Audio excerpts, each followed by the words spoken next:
Bangladesh is the #2 exporter of ready-made clothing in the world, surpassed only by China. For this rapidly developing economy, the garment industry is the single source of growth and the primary source of foreign exchange earnings. In a country where more than 4 million rely on the garment industry for work, automation is a real threat. Many worry about their jobs being replaced by machines that automate part of the clothes-making process.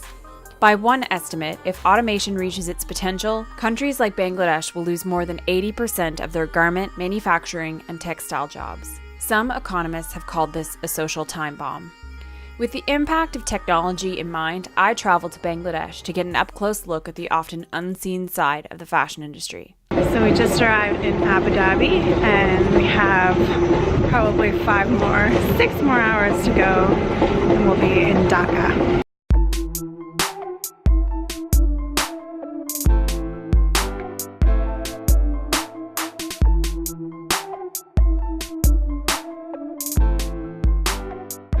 I'm an expert on a niche called fashion tech. As such, I was invited to the Bangladesh Fashionology Summit, a first-of-its-kind event in Dhaka, to give my thoughts on how I see the future of fashion. The summit gathered speakers from all over the world to share insights on the various ways technology is reshaping the industry. When we say fashion tech in the West, we mean wearables, smart fabrics, or shopping apps and services, since that's our perspective mainly as fashion consumers. In Bangladesh, fashion technology means one thing: automation. Machines that promise to eliminate the human error in the manufacturing process also stand to obliterate human jobs. According to the International Labor Organization, the average Bengali garment worker earns 5,676 takas, or $68 per month, making them among the lowest paid sector workers in Asia. Because the cost of labor is so low, and because fabrics are notoriously flimsy and difficult to handle, oftentimes human workers are less expensive and more capable than machines. But as machines become more sophisticated and readily available, their threat becomes more real. I had the rare opportunity to visit several factories both in Dhaka, the country's capital, and Chittagong, another manufacturing and shipping hub that sits on the Bay of Bengal. What I saw inside the factories wasn't a battle between humans and machines, but humans working with machines. I was taken aback at the scale of these operations and how much manual labor goes into making a single garment like a pair of jeans.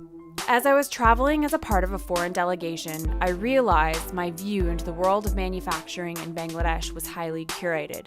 But what was clear to me is that those with vested interests want to change how the country and the Made in Bangladesh label is perceived globally. What struck me most was the nature of the work. Even though this is considered a decent job by Bengali standards, the labor is repetitive, monotonous, and alienating. I was reminded of Charlie Chaplin's film Modern Times, where the factory worker literally gets sucked inside the factory and becomes a part of the inescapable machinery. No single worker on the line knows how to craft a garment in its entirety. They only know a few small parts, making their labor low-skilled and highly replaceable. Yet it is the simple nature of the work that makes it accessible to the poor and unskilled. Factory work has enabled a kind of empowerment and autonomy among Bengali people, and has especially impacted the status of women, who make up 80% of factory workers and are often the sole breadwinners of their families.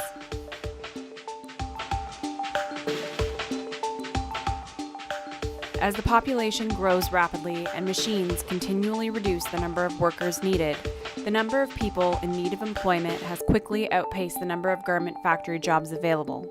As a result, some have endured dangerous and even deadly working conditions to keep their jobs.